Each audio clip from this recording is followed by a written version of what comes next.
Hello दोस्तों, मैं अजीत आपका बी क्लासेस में हार्दिक स्वागत करता हूं। आज हम आपके लिए बहुत ही महत्वपूर्ण कॉन्सेप्ट लेकर आए हैं, जिसमें हम सीखेंगे कि क्लास 10th में जो हमारा पहला चैप्टर था वास्तविक संख्या, उसमें अति महत्वपूर्ण प्रश्नों को समझते हैं और देखते हैं। ये जो आज का लेक्चर होने वाला है, इससे आपको बोर्ड परीक्षा में 5 से 7 नंबर आसानी से हल होते दिख जाएंगे। ठीक है, तो जो भी हमारे विद्यार्थी क्लास 10th की तैयारी कर रहे हैं, क्लास 10th में हैं, उनके लिए ये वीडियो बहुत ही महत्वपूर्ण होने वाला है। इसलिए आप चैनल को आप लाइक कर दीजिए, सब्सक्राइब कर दीजिए और दोस्तों के पास शेयर कर दीजिए ये वीडियो, जिससे उनके लिए क्या हो, एग्ज़ाम में आसानी रहे। चलिए आज हम समझते हैं। तो आज का जो कॉन्सेप्ट है उसमें हम देखेंगे, जैसे आप देख पा रहे होंगे कि यहाँ एक्सरसाइज ये 1.2 है। एनसीईआरटी के क्या हो जाता है, एक्सरसाइज 1.2 हो जाता है, जिसमें पहले प्रश्न में अगर ये हम देखें, कहा गया सिद्ध कीजिए कि स्क्वायर रूट 5 एक अपरिमेय संख्या है। तो मेनली हम चर्चा करने वाले हैं कि इसमें किसी संख्या को अपरिमेय कैसे सिद्ध किया जाए। तो थ्योरेटिकल प्रश्न में ये आएगा, तो ये 3 से 5 नंबर में ये प्रश्न आता है, बाकी आपको बहुविकल्पी प्रश्नों में भी मिल जाएंगे। ठीक है, इसके वेटेज की अगर हम बात करें तो बोर्ड एग्जाम में 5 से 7 नंबर का वेटेज ही इस कॉन्सेप्ट से हो जाता है, इसलिए बहुत ही महत्वपूर्ण टॉपिक हो जाता है। चलिए समझते हैं इसको, कैसे आप इसको हल कर पाएंगे और दिखा पाएंगे। तो यहाँ देखिए पहले प्रश्न में क्या कहा गया कि सिद्ध कीजिए कि स्क्वायर रूट 5 एक अपरिमेय संख्या है। तो हम बात करने वाले हैं कि किसी संख्या को अपरिमेय कैसे सिद्ध करें। चलिए देखते हैं। तो स्क्वायर रूट 5 को एक अपरिमेय संख्या सिद्ध करना है, तो हम यहाँ पे देखिए एक विधि का प्रयोग करेंगे, जिसको हम कहते हैं विरोधाभास विधि। विरोधाभास विधि में होता है क्या है कि जो भी मान हमको सिद्ध करना रहता है उसका अपोजिट हम लेकर के चलते हैं। जैसे इसमें अगर स्क्वायर रूट 5 की हम बात कर रहे हैं, इसको अपरिमेय संख्या दिखाना है, तो हम मानेंगे कि ये अपरिमेय नहीं है। क्या है, ये अपरिमेय नहीं है। तो अपरिमेय का जो विलोम होता है क्या होगा, परिमेय होगा। तो इसको हम परिमेय मानकर चलेंगे और परिमेय संख्या के कॉन्सेप्ट में हम देखेंगे कि एट लास्ट हम ये देख पाएंगे कि ये परिमेय संख्या नहीं है। परिमेय संख्या मानने से गलत सिद्ध हो जाता है, तो हम कह देंगे अतः क्या है, अपरिमेय संख्या। ठीक, एक उदाहरण की बात करें, जैसे मान लीजिए आपको ये सिद्ध करना है कि अभी क्या है, दिन, अभी क्या है, दिन है, इसको आपको प्रूव करना है। तो आप क्या करते हैं कि मान लेते हैं कि अभी रात है, अभी क्या है, रात है, और फिर उसके बाद हम रात के कुछ क्राइटेरिया को उसमें लगाएंगे कि जैसे रातों में हम कहेंगे कि हम वस्तुओं को नहीं देख पाते हैं, लेकिन अभी हमको वस्तुएं दिख पा रही है बिना किसी एक्स्ट्रा लाइट, दिया, बत्ती, मोमबत्ती, ठीक है, बल्ब के, अगर हम चीज़ों को देख पा रहे हैं यानी प्रकाश उपस्थित है, तो हम बताएंगे कि अतः क्या है कि ये रात वाली स्थिति नहीं है, ये दिन वाली स्थिति है।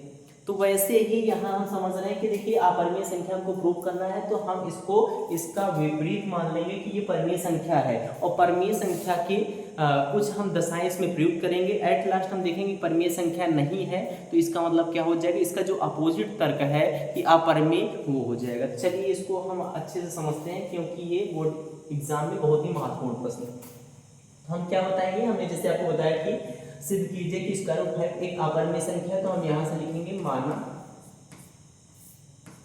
स्क्वायर रूट 5, माना स्क्वायर रूट 5 एक परिमेय संख्या। एक क्या है, परिमेय संख्या।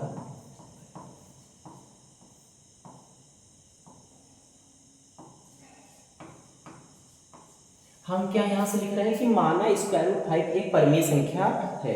तो परिमेय संख्या में जैसे देखिए आप पढ़ के आए होंगे परिमेय संख्या की परिभाषा। परिमेय संख्या में आप क्या बताते हैं कि ऐसी सभी संख्याएं जिनको हम p अपान क्यू के रूप में व्यक्त कर पाए, जहां p और q पूर्णांक हो और साथ ही q की वैल्यू 0 ना हो, उसको हम परिमेय संख्या कहते हैं। तो यहाँ हमने कहा कि स्क्वायर रूट 5 एक परिमेय संख्या है, इसको हम परिमेय रूप में रिप्रेजेंट करते हैं। अतः क्या हो जाएगा, √5 बराबर p अपान q। अतः हम क्या लिख लिया, स्क्वायर रूट 5 बराबर p अपान q, क्योंकि हम ये जानते हैं कि जो परिमेय संख्या होती है वो p अपान q के रूप में प्रदर्शित की जाती है, लिखी जाती है। तो यहाँ भी मान लिया कि माना स्क्वायर रूट 5 एक परिमेय संख्या है, अतः √5 बराबर p और q। यहाँ हम एक शर्त लेते हैं, एक कंडीशन लेंगे, ठीक है। हम क्या बताएंगे, जहां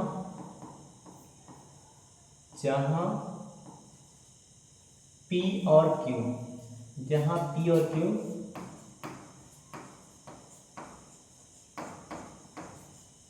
सहअभाज्य पूर्णांक है। ठीक, अब चलिए इस कॉन्सेप्ट पे हम थोड़ा नजर देख लेते हैं कि कहा गया जहाँ पी और क्यू क्या है, सहभाज्य पूर्णांक है, यानी हम ये जो पूर्णांक पी और क्यू के रूप में लिख रहे हैं इस √5 को, इसमें एक स्थिति हम दिखाएं कि ये क्या है, सहअभाज्य पूर्णांक है। अगर हम सहअभाज्य पूर्णांकों की बात करें तो हम बताते हैं कि दो पूर्णांक या दो संख्याएं आपस में सहअभाज्य तब होती है जब उनका कोई भी गुणनखंड उभयनिष्ठ नहीं होता है। जैसे एग्जाम्पल में इसको हम समझ लेते हैं, क्योंकि ये चीजें अगर आप नहीं समझेंगे तो ये पूरा कॉन्सेप्ट आपको समझ नहीं आएगा। तो इसको एक उदाहरण के रूप में हम पहले समझ लेते हैं। अगर एक संख्या की हम बात करें, संख्या ले लेते हैं यहाँ से 10, ठीक, एक संख्या हमने क्या ले लिया, 10 ले लिया, और एक संख्या हम ले लेते हैं यहाँ से 21। 10 और 21 की बात करें, इनकी हम गुणनखंड दिखाते हैं, इनके गुणनखंड दिखाएंगे तो 10 आप जानते हैं 2 गुणे 5, ठीक, इसका गुणनखंड क्या होगा, 1 2 और 5 होगा, 10 होगा, ठीक है। अब भाज्य गुणनखंड की हम बात करते हैं, इसको ब्रेक करें 2 और 5। 21 की हम बात करें, इसको हम तोड़ रहे हैं, अभाज्य गुणनखंडों में 3 गुणे 7, क्या मिला, 3 गुणे 7। अतः इनका देखेंगे कि यहाँ कोई भी उभयनिष्ठ गुणनखंड नहीं बनेगा। इसमें क्या है, 2 5 है, इसमें 3 और 7 आ रहा है, इसमें कोई भी खंड इनका क्या है, कॉमन नहीं मिल पा रहा है, ठीक है। तो ऐसी संख्याओं के यानी 10 और 21 को हम क्या बताएंगे, 10 और 21 आपस में सहभाज्य पूर्णांक हो जाते हैं। तो यहाँ हमने पी और क्यू माना और कहा कि पी और क्यू क्या है, ये सहभाज्य पूर्णांक है, इसकी हम चर्चा करेंगे। हमने कहा कि क्या है, पी और क्यू सहभाज्य पूर्णांक है, यानी उनमें कुछ भी कॉमन नहीं है, उनका कोई भी गुणनखंड कॉमन नहीं है। आप ऐसा भी लिख सकते हैं जहां पी और क्यू पूर्णांक है और साथ ही पी और क्यू में एक को छोड़ करके कोई भी उभयनिष्ठ गुणनखंड नहीं। अब इसके बाद यहां से क्यू का गुणाकार करा देंगे तो आप बताएंगे स्क्वायर रूट 5 क्यू इक्वल आ जाएगा P, square root 5 Q is equal to क्या जाता है, यहाँ से पी मिल गया। अब इसके दोनों पक्षों का आप वर्ग कर देते हैं। अगर दोनों पक्षों का वर्ग कर दिया जाए, दोनों पक्षों का वर्ग करने, अगर दोनों पक्षों के वर्ग करने की बात करें तो यहाँ स्क्वायर रूट 5 का जब हम वर्ग करेंगे तो वर्गमूल 5, वर्गमूल 5 की अगर हम वर्ग की बात करते हैं तो आप बताएंगे यहाँ से ये आ जाएगा 5, क्यू का वर्ग क्यू स्क्वायर बराबर ये मिल जाएगा पी स्क्वायर, ठीक। दोनों पक्षों का जब आप वर्ग किए तो आपको क्या मिल गया, वर्गमूल 5 का वर्ग आप जानते हैं 5 होता है, क्यू का वर्ग क्यू स्क्वायर लिख लिया गया और पी का वर्ग था उसको पी स्क्वायर के रूप में प्रदर्शित कर लिया जाता है, ठीक। अब इसके बाद यहाँ से देखिए, अगर इसको हम समीकरण 1 बताएं, ठीक है, इसको हम क्या बता रहे हैं, समीकरण 1। तो समीकरण 1 से कुछ यहाँ हम बातें स्पष्ट करने वाले हैं, लिखने वाले हैं, चलिए उसको समझिएगा।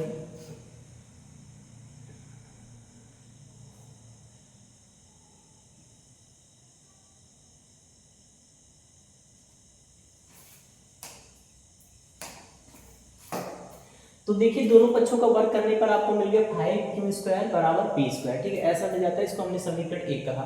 अब समीकरण 1 से देखिए कुछ हम बातें लिखने वाले हैं, उसको समझते हैं क्या। तो हम बता रहे हैं समीकरण 1 से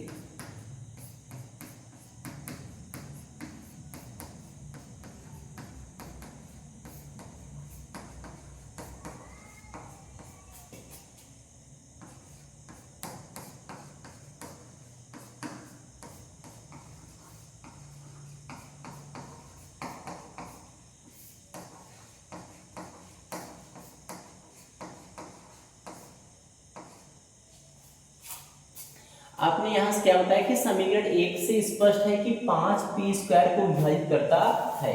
ये आप कैसे कह पा रहे हैं, ठीक है, चलिए इसको भी थोड़ा हम डिटेल्स में समझ लेते हैं, क्योंकि यहाँ से ये कॉन्सेप्ट आप समझे रहेंगे तो आपको लिखने में आसानी होगी, नहीं तो फिर आपको ये लगेगा कि इतने सारे कॉन्सेप्ट है, इसको याद करके लिखा जाए, कैसे लिखा जाए, ठीक है। इसको आप समझते चलेंगे तो आपको बहुत सरलता होगी और आप इसको ईजिली लिख पाएंगे। अगर प्रश्न दूसरा भी बदल जाता है तब भी, ठीक।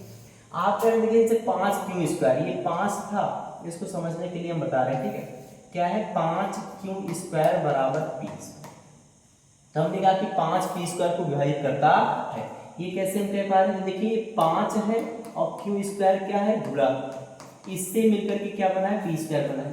तो ये जो पी स्क्वायर है, ये पी स्क्वायर बना किससे, 5 और क्यू स्क्वायर का गुणा करने पर बना। तो इसमें क्या होगा, 5 से ये पी कट जाएगा, क्योंकि जो मान जिससे बना होगा, जो उसके खंड में होगा, उससे क्या हो जाता है, वो विभाजित हो जाएगा। एज इट इज हम एक उदाहरण की बात करते हैं, जैसे हम 15 संख्या ले रहे हैं, संख्या 15, 15 को हम कहेंगे 3 गुणे 5, 15 को क्या कह रहे हैं 3 गुणे 5। तो हम जानते हैं कि जो कंप्लीट संख्या थी 15, ठीक है, ये 15 इसके खंड 3 से विभाजित हो जाएगी, 3 बचे 15, ये 5 से भी कट जाएगी ना।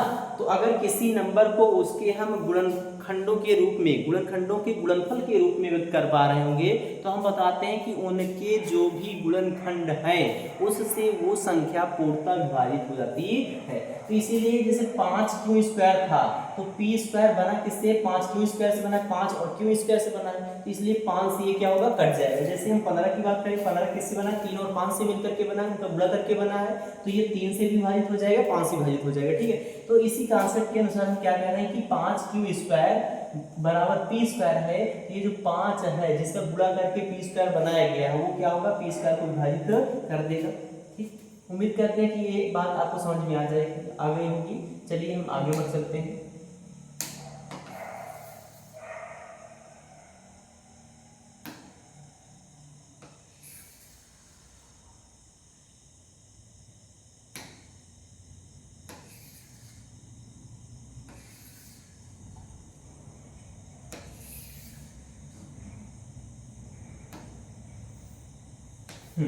तो हमने कहा कि समीकरण 1 से स्पष्ट है कि 5 पी स्क्वायर को विभाजित करता है। अब देखिए कोई भी अगर अभाज्य संख्या, कोई भी अभाज्य संख्या है वो किसी एक संख्या के वर्ग को विभाजित कर रही है, कोई भी अभाज्य संख्या अगर किसी संख्या के वर्ग को विभाजित कर रही है तो वह उस प्रॉपर संख्या को भी विभाजित करती है।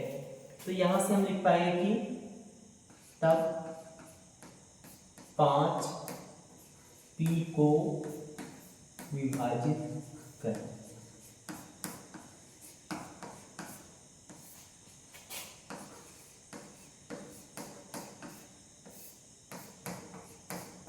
इसको हम समीकरण 2 बना रहे हैं, ठीक है। इसमें हमने क्या कहा, हमने कहा कि तब 5 क्या होगा, पी को भी विभाजित करेगा। जैसे 5 पी स्क्वायर को विभाजित करता था इसके पहले आपने देखा, अब उसके बाद हमने कहा कि 5 पी को भी विभाजित करेगा, ठीक है। ये कॉन्सेप्ट क्या है कि अगर कोई अभाज्य संख्या, जैसे 5 एक अभाज्य संख्या, ये किसी एक संख्या के वर्ग को विभाजित कर देती है पूर्णतः, तब वो उस संख्या को विभाजित करेगी।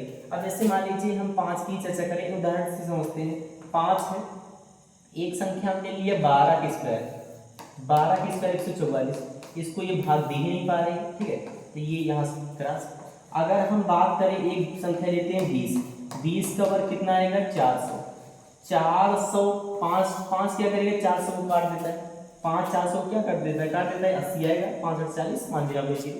अगर 5 किसी संख्या जैसे 20 है, 20 के वर्ग 400 को ये 5 अगर विभाजित कर रहा है तो ये इस 20 को भी विभाजित किया होगा, यानी 5 चौके 20, 20 भी क्या होगा, 5 से कट जा रहा है। तो वही कॉन्सेप्ट यहाँ अप्लाई कर रहे हैं कि अगर 5 किसी संख्या, जैसे 12 के वर्ग को विभाजित नहीं कर रहा है, 12 को भी नहीं विभाजित किया, ठीक है, लेकिन अगर किसी संख्या के वर्ग 20 है, 20 के वर्ग कितना है, 400, 400 को अगर विभाजित कर रहा है, 20 के वर्ग का मतलब 400, अगर ये 5 400 को काट रहा है देन 5 इस 20 को भी काट पाएगा, ठीक है, यानी इस 20 को भी क्या कर पाएगा, भाग दे पाएगा, 4 माना, ठीक।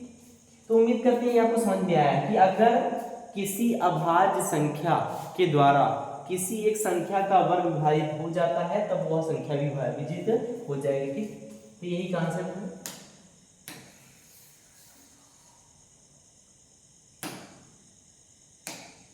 अब यहां से हम कह रहे हैं कि तब 5 पी को विभाजित करता है। अब देखिए 5 पी को काट दे रहा है, 5 क्या है, पी को विभाजित करता है, यानी भाग दे पा रहा है, भाग कर दे रहा है, उसको विभाजित कर दे रहा है, ठीक है। तो हम इसको ऐसे लिख सकते हैं कि हमने कहा कि पी को 5 काट देता है,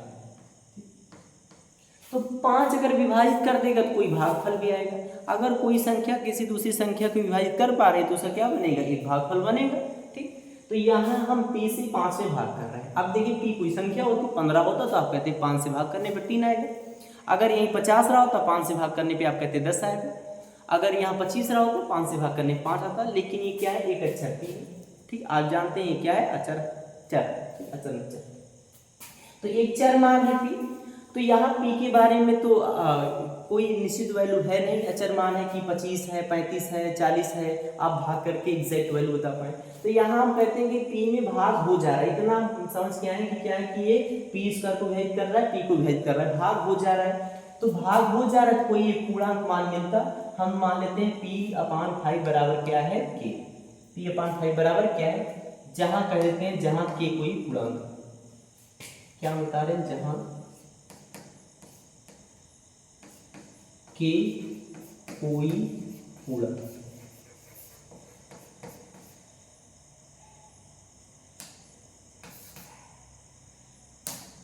जहां k क्या है कोई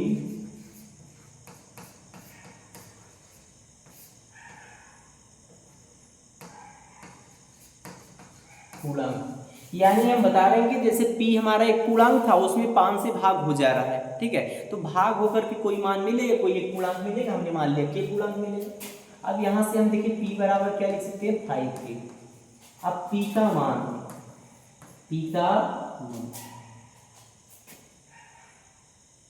अगर आपको यहाँ से स्पष्ट ना दिख रहा थोड़ा हम बड़ा कर देते हैं,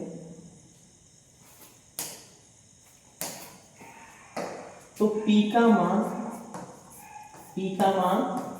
समीकरण 1 में रखने पर, समीकरण 1 में रखेंगे तो ये देखिए p का मान समीकरण 1 क्या कहता है 5t² बराबर p², ठीक है, तो यहाँ 5q² बराबर p का मान क्या रख रहे हैं 5k, p का मान 5k हम रखे, और इसका देखिए p का स्क्वायर था, यहाँ स्क्वायर कर देते हैं। अब 5k का स्क्वायर आप जानते हैं 5 का वर्ग आता है 25, 5 का वर्ग क्या आता है 25, k का वर्ग k², ठीक, तो ये 5q² बराबर हो जाता है 25k²। 5 से इसको विभाजित करेंगे, 5 को उधर ले जाएंगे तो भाग में आएगा, ये मिल जाता है q² बराबर 5k², q² बराबर क्या मिल गया 5k², ठीक, q² बराबर मिल जाता है यहाँ से आपको 5k²। अब फिर से हम वही बात बताने वाले हैं कि अगर ये जो q² है ये 5 और k² का गुणा करके बनाया गया है, बना है, तब ये क्या होगा q² 5 से कट जाएगा, विभाजित हो जाएगा, तो यहाँ से हम बताएंगे अतः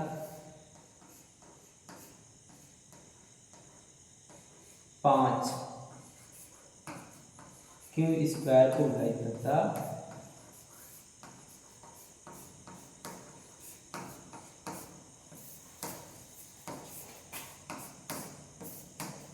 क्या बता रहे हैं कि अतः जो 5 है वो q² को विभाजित करता है, जैसे इसकी पहली वाली स्थिति वैसे ही है, इसलिए इसको हम थोड़ा डिटेल्स में नहीं बता रहे हैं, ठीक है, आपने कह दिया कि ये q² जो है वो 5 से कट जाएगा, या 5 जो है वो q² को विभाजित करता है, तब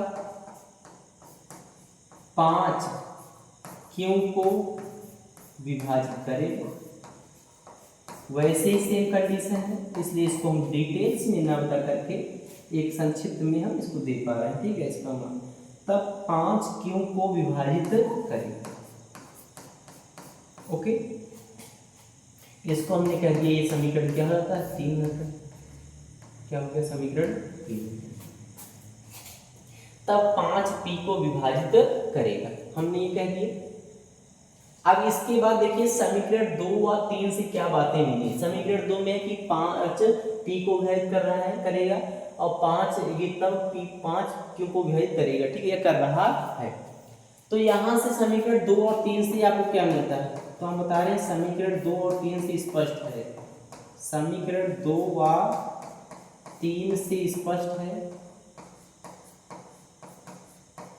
3 से स्पष्ट है कि 5 p और q दोनों को विभाजित करता है, दोनों को विभाजित करता है,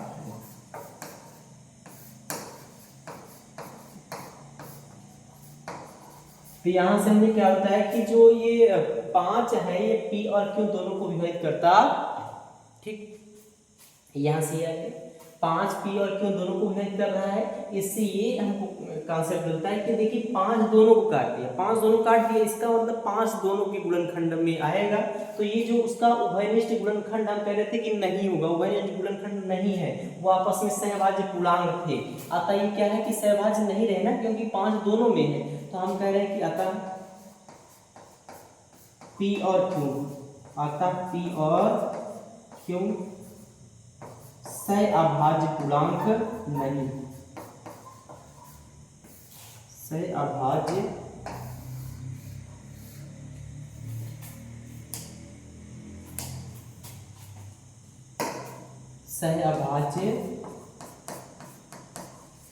पूर्णांक नहीं है, जो कि हमारी मान्यता के विपरीत, जो कि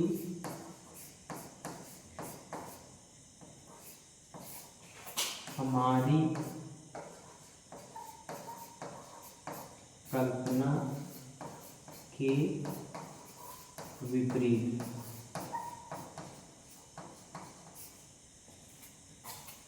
है। यह विरोधाभास, आगे बता रहे हैं क्या, यह विरोधाभास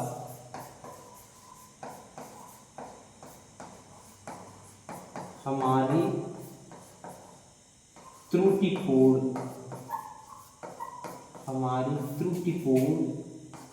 कल्पना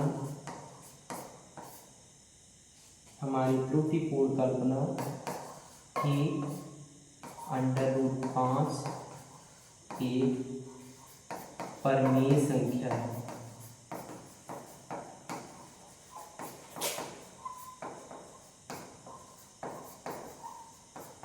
के कारण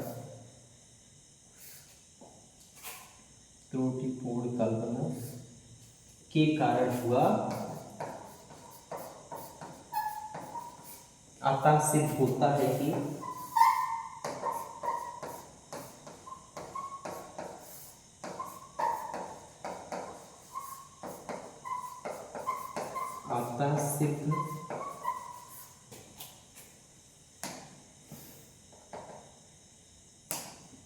सिद्ध होता है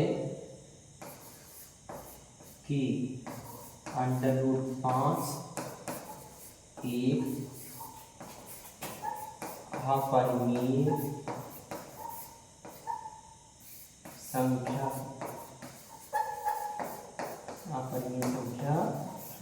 ठीक। चलिए एक बार फिर से इसको हम देख लेते हैं। ये थोड़ा थ्योरेटिकल कॉन्सेप्ट है, न्यूमेरिकल अंकिक प्रश्न ना होकर के थोड़ा थ्योरेटिकल प्रश्न है, ठीक है। इसको हम समझ लेते हैं कैसे। प्रश्न में था कि अगर आपको देखिए किसी भी संख्या को, ठीक है, किसी भी अभाज्य संख्या को वहां से आपको दिखाना हो कि ये क्या है, एक अपरिमेय संख्या है। इस टाइप के प्रश्न में देखिए ये आपको जो प्रश्न मिलेंगे, अगर यहाँ जैसे 5 आ गया, ठीक है, √2 आ जाए, √3 आ जाए, √7 आ जाए, ठीक है, या √5 है, यही आपको प्रश्न मिलते हैं, ठीक है। आपके क्लास 10th यूपी बोर्ड के जो एग्जाम में यही प्रश्न आपको मिलेंगे, √2, √3, √7, √5। ये टाइप 1 है। टाइप 1 में क्या है, किसी अभाज्य संख्या को जस्ट आपको स्क्वायर रूट में लिख करके दे दिया जाएगा और कहा जाएगा कि सिद्ध कीजिए कि ये अपरिमेय संख्या है। तो कैसे हम प्रूव करेंगे, हम बताएंगे। एक हम विधि का प्रयोग करते हैं जिसको हम कह रहे थे कि विरोधाभास विधि। विरोधाभास विधि, इस विधि का नाम क्यों पड़ा, क्योंकि इसमें हम अपोजिट लेकर चलते हैं। जो भी हमको दिखाना रहता है, सिद्ध करना रहता है, उसका हम विलोम कथन लेकर चलते हैं। तो यहाँ हमको दिखाना कि अपरिमेय है, लेकिन हमने मान लिया कि माना √5 एक परिमेय संख्या है। परिमेय संख्या की परिभाषा के अनुसार हम जानते हैं कि किसी संख्या को यदि हम p और q के रूप में व्यक्त कर पाए, जहां p और q पूर्णांक रहे और साथ ही साथ q की वैल्यू 0 ना रहे, तो उसको हम परिमेय संख्या कहते हैं। इसलिए हमने √5 को p/q के रूप में लिख दिया। जहां एक छोटी सी शर्त हम ले रहे हैं कि जहां p और q क्या है, सहभाज्य पूर्णांक है, यानी कि जो p और q के मान होंगे इनमें कोई भी गुणनखंड उभयनिष्ठ नहीं है, एक को छोड़कर के, क्योंकि एक सबका गुणनखंड होता है उभयनिष्ठ गुणनखंड, ठीक। अब इसके बाद हमने गुणा कर दिया, यहाँ इसका √5q बराबर p आता है। दोनों पक्षों का हम वर्ग किए, ठीक है। क्या किया गया, दोनों पक्षों का यहाँ फिर हम वर्ग किए, दोनों पक्षों का हम वर्ग कर देते हैं। और दोनों पक्षों के वर्ग करने के बाद हमने देखा कि ये 5 हो गए, q² बराबर p² मिल गया। समीकरण 1 हमने कहा, और समीकरण 1 से फिर हम बातें स्पष्ट करने गए तो हमने कहा कि ये 5 और q² को गुणा करके, क्या 5 और q² को गुणा करके अगर यहाँ से p² बना है, 5 और q² को गुणा करके p² बना है, तो ये जो 5 होगा ये p² को विभाजित करेगा। अगर ये 5 p² को विभाजित करेगा, तब ये जो 5 होगा वो p को भी विभाजित करेगा। कंडीशन क्या है कि अगर किसी संख्या के वर्ग को कोई अभाज्य संख्या विभाजित करे तो वो उस संख्या को भी अभाज्य संख्या विभाजित करती है। तो 5 p को विभाजित करेगा, ठीक है, इक्वेशन हमने सेकंड कह दिया। अब 5 अगर p को विभाजित कर रहा है तो p में 5 से भाग देने पर कोई भागफल आएगा, मान आएगा। हमने मान लिया यहाँ k आता, जहाँ k कोई पूर्णांक, ठीक। तो अब p बराबर 5 का गुणा उधर कर देंगे तो p बराबर 5 k मिल जाता। अब p का मान हम समीकरण 1 में रखेंगे तो ये 5q², समीकरण 1 को एक बार हम देख लेते हैं। समीकरण 1 में क्या था, 5q² था बराबर p। इसी p के स्थान पे हम 5k रख रहे थे, तो यहाँ से होल स्क्वायर कर दिया गया, ये आ गया 5 का वर्ग 25 और k², ठीक। 5 से भाग कर देंगे इधर तो ये मिल जाएगा q² बराबर 5k²। अब इसके बाद हम देख रहे हैं, अतः ये जो q² बराबर 5k² मिला, फिर से वही स्थिति कि 5 और k² गुणा करके q² बना है तो q² को ये 5 विभाजित कर देगा, अतः 5 q² को विभाजित करता है, तब 5q को भी विभाजित करेगा। तो समीकरण 2 और 3 से स्पष्ट है कि 5 जो है ये q को इधर विभाजित कर रहा है, उधर p को विभाजित किया था, इसलिए 5 को हम बता रहे हैं कि ये 5 जो है p और q दोनों को विभाजित करता है। अतः p और q सहभाज्य पूर्णांक नहीं है। क्यों? क्योंकि देखिए 5 दोनों को विभाजित कर रहा है, इसलिए 5 जो है वो p का भी एक गुणनखंड हुआ, q का भी गुणनखंड हुआ, ठीक है। इसलिए ये दोनों के गुणनखंड में आ गया, इसलिए सहभाज्य पूर्णांक नहीं रहा। ये p और q जो थे ये सहभाज्य पूर्णांक नहीं है, जो कि हमारी कल्पना के विपरीत है, ठीक है। ऐसा जो हम लिखिए इसको चलिए समझते हैं। अतः p और q सहभाज्य पूर्णांक नहीं है, जो कि हमारी कल्पना के क्या है, विपरीत है। क्यों? क्योंकि हमने जब यहाँ कल्पना की थी तो हमने कहा था p और q क्या है, सहभाज्य पूर्णांक है, और हमने बताया भी आपको उदाहरण देकर कि सहभाज्य पूर्णांक क्या होते हैं, जिनमें कोई भी उभयनिष्ठ गुणनखंड ना मिले एक को छोड़ करके, ठीक। तो यहाँ हम देख रहे हैं कि 5 आ गया, दोनों का गुणनखंड आ गया, क्योंकि वो दोनों को क्या कर रहा है, विभाजित कर रहा है। 5p और q का क्या हो जाता है, ये उभयनिष्ठ गुणनखंड आ गया, जो कि हमारी कल्पना के विपरीत है। तो यह विरोधाभास या गलत बातें, विपरीत बातें क्यों निकली, हमारी त्रुटिपूर्ण कल्पना। और हमारी त्रुटिपूर्ण कल्पना क्या थी कि √5 एक परिमेय संख्या है। इसी गलत कल्पना की वजह से ये सब बवाल हुआ है, ठीक। इसीलिए हम कह पा रहे हैं कि यह विरोधाभास हमारी त्रुटिपूर्ण कल्पना कि √5 एक परिमेय संख्या है के कारण हुआ है। अतः सिद्ध होता है कि ये कल्पना हमारी गलत निकल गई, ठीक है। हमने बता दिया कि जो हम कल्पना किए थे क्या है, गलत थी, इसी कारण इतना झंझट हुआ, बवाल हुआ। अतः हम कह रहे हैं कि ये क्या है, हमारी कल्पना गलत है। अब हम समझ गए, मान गए, ये परिमेय नहीं है। क्या है, ये परिमेय नहीं है। अतः सिद्ध होता है कि √5 क्या है, एक अपरिमेय संख्या है, ठीक है। दोस्तों इसको नोट कर लीजिए, यहाँ से आप नोट कर लीजिए। इसको थोड़ा हम जूम इन कर देते हैं, ठीक है। अब इसको आप यहाँ से देख करके नोट कर लीजिए, ठीक है। ये था कि सिद्ध कीजिए कि √5 एक अपरिमेय संख्या है। इसको 2 मिनट में आप नोट कर लीजिए, फिर हम इसके आगे के प्रश्न को देखते हैं, ठीक।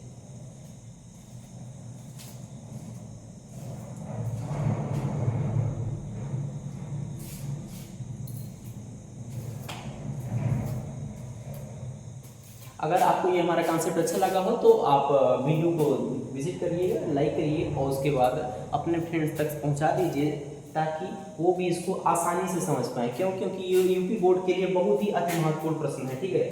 अत्यंत ये महत्वपूर्ण प्रश्न है। इसके प्रश्न आपको बोर्ड एग्जाम में जरूर देखने को मिल जाएंगे। अगर आप देखते हैं आंसर वगैरह या प्रीवियस ईयर का अगर कोई भी आप क्वेश्चन पेपर उठाएंगे तो आपको इस टाइप का प्रश्न जरूर मिल जाएगा। तो यहाँ से इसको हम समझ लेते हैं, और ये आपको 5 नंबर में मिलेगा, ठीक है। 5 नंबर क्वेश्चन या 3 नंबर क्वेश्चन बनेगा, इसको सिद्ध करेंगे।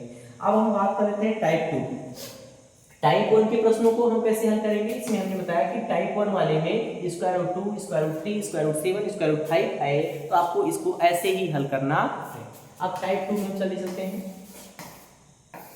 टाइप 2 में क्या है, टाइप 2 के अगर हम प्रश्नों की बात करते हैं तो कहा गया सिद्ध कीजिए कि 3 + 2 √5 एक अपरिमेय संख्या है। तो देखिए टाइप 1 इसमें एक देखिए थोड़ा ये क्या है, एक आकर्षक बात है, ठीक। कैसी बात है कि देखिए कि टाइप 1 संख्या छोटी, संख्या क्या है, इसमें आपको संख्या छोटी तो मिली ना। तो आप सोच रहे हैं जैसे यहाँ से हम देख रहे थे इसमें क्या था, √5 था। टाइप 1 में क्या है, ये टाइप 1, ठीक। टाइप 1 में जब हम अपरिमेय प्रूव करेंगे टाइप 1, तो इसमें क्या है, √2, √3, √5, √7, यानी छोटी संख्या दिख रही है, बस एक ही संख्या आपको दिख रही है, ठीक है। उसका कॉन्सेप्ट बड़ा। संख्या छोटी कॉन्सेप्ट बड़ा, ठीक है। लेकिन इसके बाद हम अगर टाइप 2 की बात करने वाले हैं, टाइप 2 में क्या हो गया, यहाँ संख्या आपको बड़ी दिख रही है। अब संख्या क्या दिख रही है आपको, यहाँ बड़ी दिख रही है 3 + 2 स्क्वायर रूट 5। तो आप ये सोचिए इसका कॉन्सेप्ट तो और बड़ा होगा, तो ऐसा नहीं है दोस्तों, ठीक है। इसका कॉन्सेप्ट क्या हो जाएगा, छोटा हो जाएगा। यही इसके आकर्षक बात है कि संख्या छोटी कॉन्सेप्ट बड़ा और संख्या बड़ी कॉन्सेप्ट छोटा, ठीक। तो घबराइए नहीं, चलिए इसको हम समझते हैं और अच्छे से समझ लेते हैं ताकि बोर्ड एग्जाम में हमको इस प्रश्न को लगाने में कोई असुविधा ना रहे। चलिए इसको समझते हैं।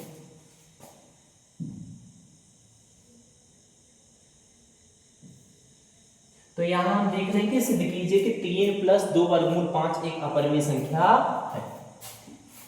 अब ये टाइप 2 में आ गया। टाइप 2 में हमने कहा कि अगर यहां से टाइप 2 में जो मान आएंगे उसमें एक संख्या का दूसरी संख्या से योग, गुणा, अंतर दिखाया जाएगा तो वो टाइप 2 जाएगा, ठीक है। ये क्या है, कौन से टाइप में है, टाइप 2। इसको प्रूव करने के लिए हम क्या देखेंगे, इसको प्रूव करने के लिए पहले टाइप के प्रश्नों को हम समझ के आए कि हम हल कर रहे हैं, ठीक है। तो पहले टाइप के प्रश्नों को हल करके हम यहाँ पहुंचे हैं, ठीक है। इसलिए पहले टाइप को हम यहाँ इसमें सही मान के चलेंगे। तो यहाँ से हम बताएंगे फिर से वही कॉन्सेप्ट, माना 3 + 2 स्क्वायर रूट 5 एक अपरिमेय मानते हैं।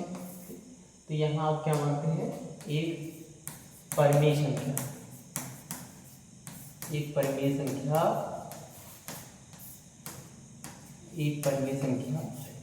परिमेय संख्या होगी। फिर से वही हम बताएंगे 3 + 2 स्क्वायर रूट 5 बराबर हम यहाँ से क्या रखेंगे, P/Q, जहां P और Q पूर्णांक है और Q ≠ 0।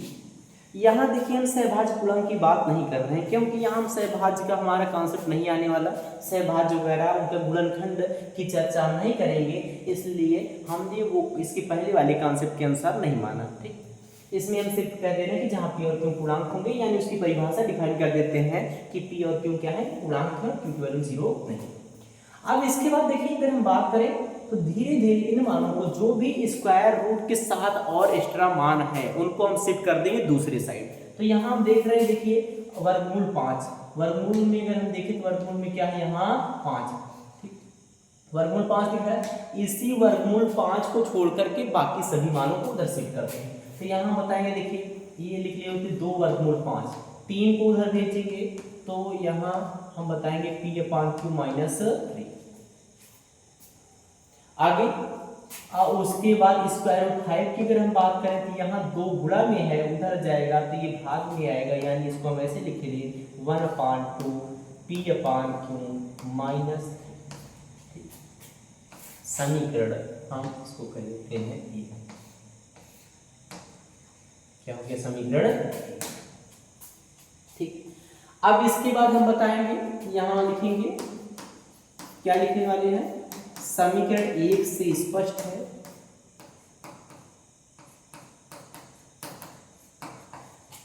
है कि 1/2 P/Q -3 एक परिमेय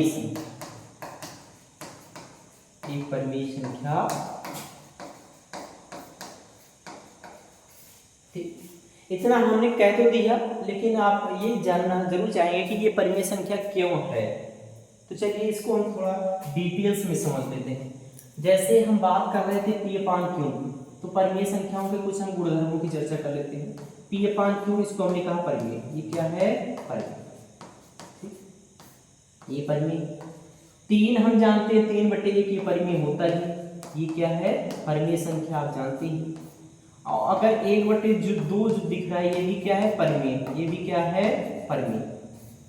इन दोनों को घटाया गया है, बस इन दोनों को घटाया गया है। उसके बाद जो भी मान आया उसका 1/2 से गुणा किया गया, 1/2 से क्या किया गया है, गुणा किया गया।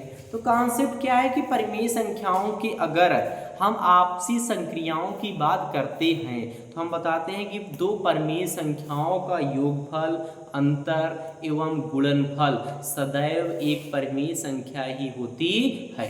अतः यहाँ से हम अगर एक परिमेय संख्या P/Q का दूसरी परिमेय संख्या 3 से अंतर दिखाएं तो ये कंप्लीट मान एक परिमेय है।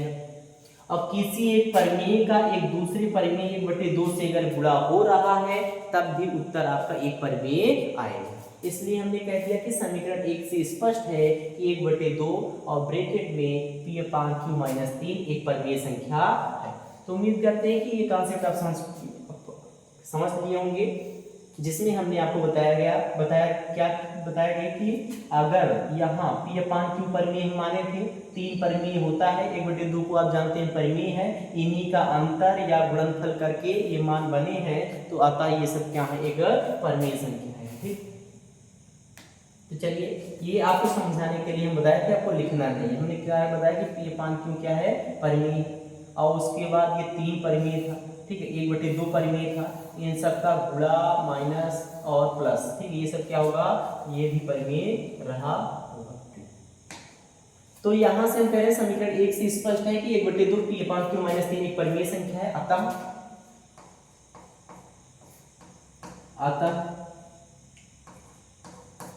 √5 एक परिमेय संख्या।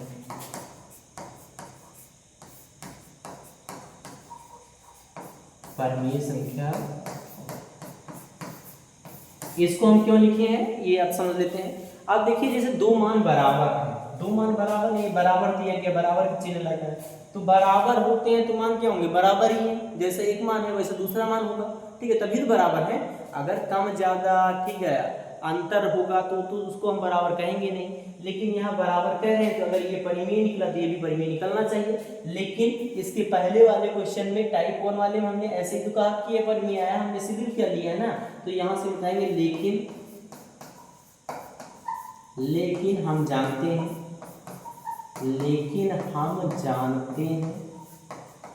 कि √5 एक अपरिमेय संख्या, √5 क्या है, एक अपरिमेय संख्या है, अपरिमेय संख्या है। ठीक, यहाँ आपको मिल रहा था परिमेय संख्या है क्योंकि राइट हैंड साइड के सभी मान परिमेय हैं, ठीक है, उनका जो भी गुणनफल अंतर किया जा रहा है उससे परिमेय बन रहा है, तो ये राइट में उसके बराबर मान है, इसलिए ये भी परिमेय होगा। लेकिन हम जानते हैं कि √5 क्या है, एक अपरिमेय संख्या है। तो फिर से ये विपरीत कंडीशन है, तो इसको हम फिर से वही लिखेंगे जो इसके पहले वाले प्रश्न में लिखे थे। क्या लिखे थे, आपको आइडिया होगा, आप समझे थे उसको, तो आप आसानी से लिख पाएंगे कि यह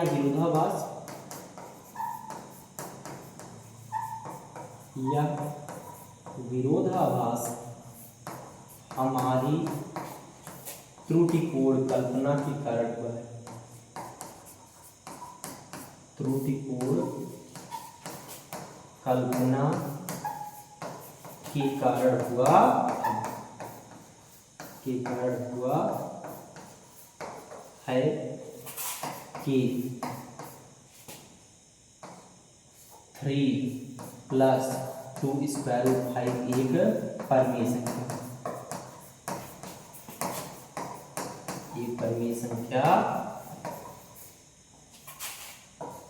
अतः सिद्ध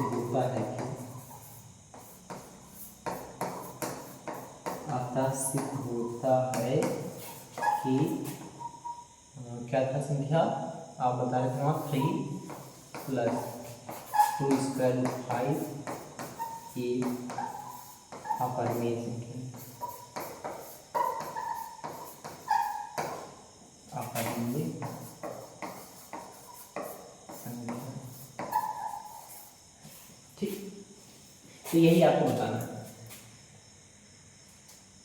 एक बार फिर से हम समझ लेते हैं इसको, क्या था प्रश्न में, आपको बताना है, सिद्ध कीजिए कि 3 + 2 इसका रूट एक परिमेय संख्या, अपरिमेय संख्या है। तो हम कह रहे हैं कि विरोधाभास विधि का उपयोग करते हैं। हम सबसे पहले क्या मानेंगे कि माना जो दी गई संख्या है वो परिमेय संख्या है। तो परिमेय संख्या मानने के बाद उसको हम परिमेय रूप P अपान Q के रूप में रखेंगे, जहां हम सब दिखा रहे हैं कि जहां P और Q पूर्णांक है, Q की वैल्यू 0 नहीं। अब इसके बाद फिर हमने कहा कि जो भी अपरिमेय संख्या आपको दिख रही होगी उसको एक तरफ रखेंगे लेफ्ट हैंड साइड की तरफ, बाकी जो भी और अगर मान होंगे उनको हम राइट साइड की तरफ भेज देंगे। तो यहाँ हम 3 को इधर भेजेंगे तो माइनस में आ गया, उसके बाद 2 को भेज रहे हैं तो ये गुणा में था, इसमें भाग में आएगा तो 1/2 गुणा, इसे दिखा दिए। ठीक, अब समीकरण 1 इसको हमने बनाया, ठीक है, और समीकरण 1 से हम कह रहे हैं कि स्पष्ट है कि 1/2 P upon Q minus 3 in bracket एक परिमेय संख्या है। क्यों? क्योंकि ये परिमेय संख्याओं का अंतर और गुणा करके बनाई गई है। अतः √5 जो कि इसके बराबर है, ये दो बराबर मान है, ये परिमेय है तो ये भी परिमेय होगा। लेकिन हम क्या जानते हैं कि √5 एक अपरिमेय संख्या है। इसके पहले वाले प्रश्न में हम प्रूव करके आए हैं, इसलिए हम जानते हैं कि ये अपरिमेय संख्या है। तो यह विरोधाभास, यानी यहाँ परिमेय होना चाहिए इसके कारण, लेकिन हम जानते हैं अपरिमेय है तो यही विरोधाभास है। तो यह विरोधाभास हमारी त्रिकोण कल्पना के कारण हुआ है कि 3 + 2 वर्गमूल 5 एक परिमेय संख्या है। ठीक है, यही जो हम कल्पना माने थे, इसी कल्पना के कारण सब गड़बड़ी हुई है। ठीक है, तो इसलिए हम कह रहे हैं कि कल्पना के कारण हुआ है कि 3 + 2 √5 एक परिमेय संख्या है। अतः सिद्ध होता है कि 3 + 2 वर्गमूल 5 एक अपरिमेय संख्या है। उम्मीद करते हैं ये प्रश्न आपको समझ में आ गया होगा। तो बोर्ड एग्जाम में आपको 2 टाइप के प्रश्न मिलेंगे। पहले टाइप के प्रश्नों में सिर्फ एक स्क्वायर रूट में संख्या दी गई होगी, उसको हम कैसे हल करेंगे इसको हमने आपको दिखा दिया, इसको हमने समझाया आपको पहले टाइप में, ये स्क्वायर रूट टाइप वाला। और उसके बाद दूसरे टाइप को हमने कहा कि ये जब इसके साथ कुछ एक्स्ट्रा में ऐड किया मान, सब्ट्रैक्ट किया मान या मल्टीप्लाई में रहे या डिवाइड में रहे, तब उसको हम कैसे दिखाएंगे। उम्मीद करते हैं कि ये सेशन आपको बहुत अच्छा लगा होगा और ये दोनों ही कॉन्सेप्ट आपको समझ में आ गए होंगे। अब आपको अपरिमेय संख्याओं को सिद्ध करने में कोई दिक्कत नहीं आ रही है। इसके बाद तीसरे प्रश्न में देखेंगे, जैसे यहाँ से हम देख पा रहे हैं कि ये भी वैसे ही है, ये टाइप 2 में है। इसको अगर हम थोड़ा आपको सुझाव दे देते हैं, हिंट दे देते हैं ताकि इसको आप हल कर पाएँ। ठीक है, तो इसको हल कर लीजिएगा। अगर आपको कोई असुविधा होती है, दिक्कत होती है तो आप कमेंट बॉक्स में कमेंट कर दीजिएगा, तो इसके लिए भी हम नया वीडियो लेकर आ जाएंगे। ये वीडियो बहुत बड़ी हो जा रही है, इसलिए कॉन्सेप्ट को हम यहीं समाप्त करते हैं, इस तीसरे प्रश्न की ओर आगे नहीं बढ़ पाएंगे। यहाँ इसको बताएंगे टाइप 2 में, क्योंकि आप देख रहे हैं कि ये 6 ऐड में है, यहाँ मल्टीप्लाई में, इसको भी आप टाइप 2 करिए। क्या है? टाइप 2। और यहाँ देखिए सिर्फ स्क्वायर रूट 2 है, स्क्वायर रूट 2 है, इसको आप टाइप 1 करिए। क्या करेंगे? टाइप 1 में 1 अपान में है। ठीक है, कोई दिक्कत नहीं है, इसको आप P अपान Q करिएगा, फिर उसके बाद इंटरचेंज कर दीजिएगा। यानी अगर हम कहें 1 अपान √2 है, इसको जब आप परिमेय मानोगे P अपान Q, तो इसको आप रिवर्स कर देंगे तो √2 बराबर Q अपान P आ जाएगा। और ऐसे ही इसको हमने हल करने का तरीका आपको बता रखा है। ठीक है, जैसे हमने वर्गमूल 5 बताया था, वैसे वर्गमूल 2 का बन जाता है, फिर इसको आप हल कर लेंगे। यहाँ 7 वर्गमूल 5 की बात करते हैं, तो यहाँ आप लिखेंगे वर्गमूल 5 बराबर 7 वर्गमूल 5 बराबर P अपान Q कहते हैं। उसके 7 को इधर भेज दोगे तो आप कहोगे वर्गमूल 5 बराबर 1/7 गुणे P अपान Q। ठीक, ऐसे आपको मिल जाएगा। यहाँ से फिर हम बताएंगे कि ये परिमेय है, तो ये भी परिमेय होना चाहिए। और वैसे यहाँ अगर हम बात करें 6 + स्क्वायर रूट 2, इसको हम P अपान Q कहेंगे। इसके बाद जो 6 था उसको उधर भेज देंगे, √2 बराबर P अपान Q माइनस 6, ये ऐसे आ जाएगा। इसको हम बताएंगे वही कि परिमेय है, तो ये भी परिमेय होना चाहिए, यानी टाइप है। ठीक, तो उम्मीद करते हैं ये सभी प्रश्नों को आप बहुत ही आसानी से कर पाएंगे। और ये आपको जो आज का लेक्चर है ये आपको अच्छा लगा होगा, और आपको सारी कंसेप्ट जो हम पढ़ाए हैं उम्मीद करते हैं आपको अच्छे से समझ में आए होंगे। ठीक, तो दोस्तों आज ये हम अपना लेक्चर यहीं समाप्त करते हैं। इसके बाद हम अगले वीडियो में आपको और अच्छे कॉन्सेप्ट लेकर आएंगे और आपकी तैयारी को आगे बढ़ाएंगे। तो धन्यवाद।